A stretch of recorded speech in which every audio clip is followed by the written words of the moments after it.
प्रिय दर्शकों नमस्कार। एक बार फिर से उपस्थित हूँ आप सबके सामने वार्षिक राशि फल के कार्यक्रम के साथ, जहां हम आपसे चर्चा करेंगे मेष, वृष, मिथुन, कर्क और सिंह, इन 5 राशियों के लिए संपूर्ण 2025 का कालयुक्त संवत्सर कैसा रहने वाला है, इस पे मैंने विस्तार से कार्यक्रम बना दिया है। आज हमारी बात होगी 2025 में जो ये काल युक्त संवत्सर है, ये कन्या राशि के जातकों के लिए कैसा रहने वाला है। अगर आप कन्या राशि से पूर्व के किसी भी राशि या लग्न के हैं तो जाकर के ये कार्यक्रम देख सकते हैं। अभी पूर्व में मैंने ये सारे कार्यक्रम बना दिए हैं। शुरू करते हैं आज का कार्यक्रम, कहीं नहीं जाना है, बिल्कुल बन के रहिएगा। सबसे पहले बात करेंगे कन्या राशि के जातकों के लिए ये पूरा वर्ष स्वास्थ्य, धन, करियर, नौकरी, उच्च शिक्षा, विदेश यात्रा, मेहनत का परिणाम और आलस्य और कब जल्दबाजी में निर्णय आप ले सकते हैं, इन सभी विषयों पर विस्तार से चर्चा करेंगे। बने रहिए कार्यक्रम के अंतिम हिस्से तक। शुरू करते हैं। 14 मई को 2025 में देवगुरु बृहस्पति वृष राशि को त्याग करके मिथुन राशि में गोचर करेंगे। तो कन्या राशि के जातकों के लिए, उनके कन्या राशि और कन्या लग्न के जातकों के लिए उनका जो स्थान होगा वो 10वें स्थान का होगा। और शनिदेव 29 मार्च को बदल रहे हैं अपनी वर्तमान की कुंभ राशि को त्याग करके देवगुरु बृहस्पति की गौण राशि मीन राशि में गोचर करेंगे। तो ये दो जो प्रमुख ग्रह हैं, जो वस्तुतः शनि और देवगुरु बृहस्पति, इनका किसी भी राशि के ऊपर बड़ा ही व्यापक परिणाम देखने को मिलता है। साथ ही साथ इस वर्ष राहु और केतु भी बदलने वाले हैं, पर मेरा ध्यान सबसे ज़्यादा इन्हीं 2 ग्रहों के ऊपर रहता है। आइए मैं सबसे पहले बात करूंगा, एक बार मैं सिलसिलेवार ढंग से किस माह में आप क्या कर सकते हैं, कन्या राशि के जातकों को किन बातों का ध्यान रखना होता है, ये पहले बता देता हूं। और फिर अंतिम में एक बार पूरा समराइज करके कन्या राशि के जातकों के लिए पूरा वर्ष का राशिफल बता दूंगा। तो जो कन्या राशि के जातक हैं उसमें जनवरी और फरवरी को मैंने छोड़ा हुआ है, लेकिन फिर भी उसमें भी मैंने बात लिखी है कि जनवरी में कन्या राशि के जातकों को जल्दबाजी में निर्णय नहीं लेना है। फरवरी महीने में नौकरी का लाभ मिलेगा। मार्च महीने में आलस्य की अधिकता रह सकती है और अप्रैल महीने में निजी कार्य में व्यक्ति का समय ज्यादा व्यतीत होता दिखेगा। मई महीने में व्यक्ति को स्वास्थ्य से संबंधित समस्याएं परेशान कर सकती हैं कन्या राशि के जातकों को, जबकि जून महीने में लाभ के संकेत कई गुना ज्यादा बढ़ जाएंगे। इसी जून महीने में नौकरी के फल की प्राप्ति भी होगी। जुलाई के महीने में भी वस्तुतः लाभ, नौकरी का और बॉस के साथ संबंध अच्छे रहेंगे और व्यापार में कई गुना लाभ मिलेगा। अगस्त के महीने में यात्रा सुखद होगी, जबकि स्वास्थ्य का नुकसान हो सकता है। इस वजह से उस यात्रा में आर्थिक पक्ष तो मजबूत होगा, लेकिन शारीरिक कष्ट बढ़ सकता है। सितंबर के महीने में क्रोध की अधिकता रह सकती है, जबकि व्यापार में आपको पूरा ध्यान लगाना होगा। इधर उधर कहीं भी छुट्टी और इधर उधर नहीं जा सकते। अक्टूबर के महीने में रिसर्च काम पे करना चाहिए। अपने काम को और भी ज़्यादा अपग्रेड किया जा सकता है। आप अगर रिसर्च करते हैं, पढ़ाई में कुछ भी काम करते हो, उसमें आप इन्वेस्टमेंट कर सकते हैं, उसके लिए आप दिमाग और लगा सकते हैं। नवंबर के महीने में भाग्य का लाभ मिलेगा और भाग्य का सहयोग प्राप्त होगा, जिसमें उच्च शिक्षा, नौकरी, पदवृद्धि, संतान की प्राप्ति, नई नौकरी का मिलना और धन की प्राप्ति होती है। जबकि दिसंबर के महीने में गृह क्लेश आपको परेशान कर सकता है। ये मैंने एक महीने में कौन कौन सी घटनाक्रम हो सकती है कन्या राशि के जातकों के लिए, विभिन्न ग्रहों का जो घूर्णन होता है, क्योंकि गुरु और शनि तो एक बार बदल गए, लेकिन सूर्य बदलेंगे, बुध बदलेंगे, शुक्र बदलेंगे, राहु केतु भी दृष्टि डालेंगे, तो उनका एक व्यापक परिणाम ऐसा मैंने आप लोगों को बता दिया कि इस महीने में ये काम हो सकता है। अब टोटल तरीके से बात करते हैं तो कन्या राशि के जातकों के लिए ये पूरा वर्ष मई महीने तक सरकारी नौकरी में जो लोग हैं उनके लिए बड़ा ही सुचारू रूप से चलेगा। उसके बाद इस पूरे वर्ष में जो कालयुक्त संवत्सर है, इसमें सरकारी नौकरी में मई महीने के बाद थोड़ी बहुत असमंजस की स्थिति बनेगी, लेकिन प्राइवेट नौकरी करने वालों के लिए ये पूरा जो संवत्सर है वो बहुत ही अनुकूल और श्रेष्ठ परिणाम देने वाला होगा। एक सिर्फ समस्या ये हो सकती है कि कई बार आपको कन्या राशि और कन्या लग्न के जातकों को ये मई महीने के बाद ऐसा लगने लगेगा कि मुझे और पैसे मिलने चाहिए, या मुझे और इससे बेहतर प्लेसमेंट मिलना चाहिए, या ये होगा कि मई महीने के बाद कन्या राशि के जातकों को जिस पैसे पे आपको नौकरी करने के लिए ऑफर किया गया था, हो सकता है कि मई के बाद जून और जुलाई में आपके वो पैसे कट कर दिए जाएं।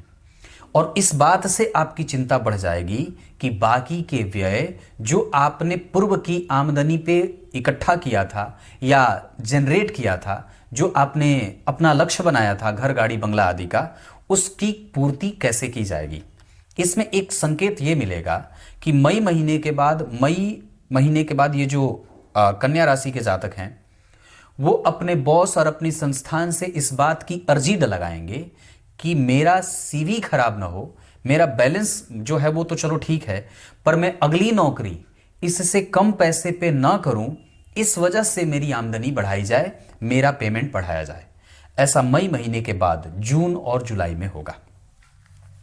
बाकी कन्या राशि कन्या लग्न के जातकों को अगर कोर्ट केस कचहरी का मामला है तो आपको उसमें फायदा होगा। होटल से संबंधित कारोबार करते हैं तो आपको लाभ होगा।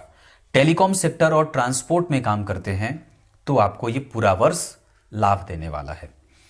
मई महीने तक स्वास्थ्य का ध्यान रखना है, ये मैंने पूर्व में भी बताया है। जबकि ये पूरा वर्ष कन्या राशि और कन्या लग्न के जातकों के लिए उच्च शिक्षा के लिए बहुत अच्छी है, विदेश यात्रा के लिए बहुत अच्छी है, वीजा सेटलमेंट के लिए बहुत अच्छी है, संतान, विवाह, दाम्पत्य और पति पत्नी का जो दूर होना हुआ था वो अब और निकट आ जाएंगे और कम्युनिकेशन गैप खत्म हो जाएगा, समाप्त हो जाएगा। विदेश यात्रा से लाभ होगा, विदेशी कंपनी में काम करने का अवसर मिलेगा, मेहनत में मन लगेगा। ये पूरा वर्ष कन्या राशि और कन्या लग्न के जातकों के लिए मेहनत का वर्ष रहेगा और 2024 से ये पूरा वर्ष सिलसिलेवार तरीके से बहुत ही ज़्यादा श्रेष्ठ जा सकता है।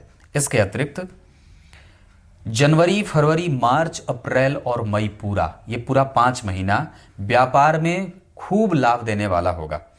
अगर कोई कंस्ट्रक्शन कंपनी में काम करते हैं, टेलीकॉम में काम करते हैं, ट्रांसपोर्ट में काम करते हैं और होटल में काम करते हैं तो ये मई महीने तक का पूरा व्यापार बहुत ही ज़्यादा बेहतर परिणाम देने वाला है।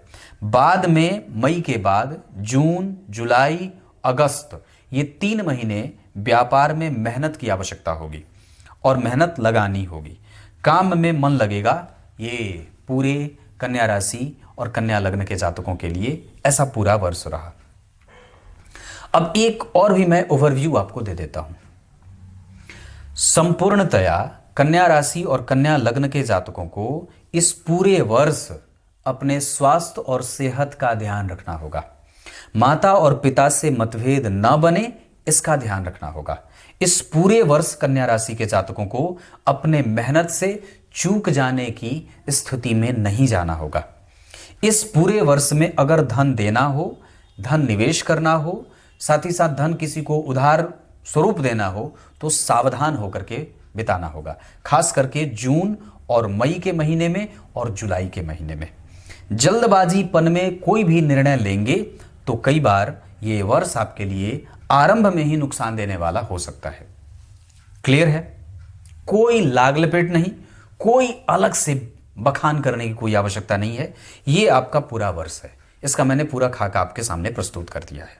अगर आप इसको लिख लेंगे तो ज्यादा बढ़िया रहेगा। अब मैं यहां पे आप लोगों को इस कन्या राशि और कन्या लग्न के जातकों के लिए इस पूरे वर्ष के लिए कुछ महत्वपूर्ण उपाय बता देता हूं। अगर आपके आसपास कोई निकट में शिव मंदिर है तो शिव मंदिर में प्रत्येक दिन पूरे वर्ष हरा मूंग अर्पित कर सकते हैं, खड़ा चावल अर्पित कर सकते हैं, दूर्वा अर्पित कर सकते हैं और नंदी को प्रत्येक गुरुवार को पीला वस्त्र अर्पित कर सकते हैं। जो नंदी भगवान होते हैं ना, जो साक्षात विष्णु के स्वरूप होते हैं और वो भगवान भोलेनाथ के सामने बैठ करके ओम नमः शिवाय का जप करते रहते हैं। तो ऐसे ही इस पूरे वर्ष में प्रत्येक गुरुवार के दिन पीला वस्त्र आपको नंदी भगवान को अर्पित करना होगा गुरुवार को। इसके अतिरिक्त अगर जो विभिन्न ग्रहों की स्थितियां देख रहा हूं उसमें कन्या राशि के जातकों के लिए दशम स्थान से गुरु के लिए हमें अपने परिवार हमें अपने पैतृक संपत्ति और हमें हमारी नौकरी को लेकर के बिल्कुल भी कोई ऐसे स्वतंत्र विचार अपनाने की कोई आवश्यकता नहीं रहेगी। मतलब हम न्यूट्रल हो जाएं, ऐसा नहीं होना है। साथ ही साथ कन्या राशि कन्या लग्न के जातकों के लिए हमें आलस्य नहीं करना है, अपने भाग्य को अवरुद्ध करने वाला कोई भी काम नहीं करना है। मांसाहार और किसी को सताना, नौकर चाकर, इन लोगों को परेशान करना, इन सभी चीज़ों से आपको बचा के रखना होगा। साथ ही साथ अपने व्यापार और अपने कारोबार और अपनी दिनचर्या के साथ न्यायपूर्ण तरीके से व्यवहार करना होगा, न्याय करना होगा। गलत समय पे सोना और गलत समय पे जागना आपके संपूर्ण दिनचर्या को तो खराब करता ही है, आपके माता और आपके पिता के साथ अपने संबंधों को भी परेशान करता है, आपके दाम्पत्य को कमजोर करता है और आपके व्यापार को भी परेशान करता है। तो कन्या राशि के जातकों को इन बातों का ध्यान रखना होगा। इसके अतिरिक्त कन्या राशि के जातकों को आरंभ के महीने में निवेश करने से बचना चाहिए। साथ ही साथ अगर निवेश करना होगा तो कन्या राशि के जातकों को प्लेटिनम में निवेश कर सकते हैं, चांदी में निवेश कर सकते हैं और काफी हद तक आप जमीन में निवेश कर सकते हैं। आभूषण में, स्वर्ण में निवेश थोड़ा संभल करके करना चाहिए। क्लियर है? तब तक के लिए बहुत बहुत नमस्कार।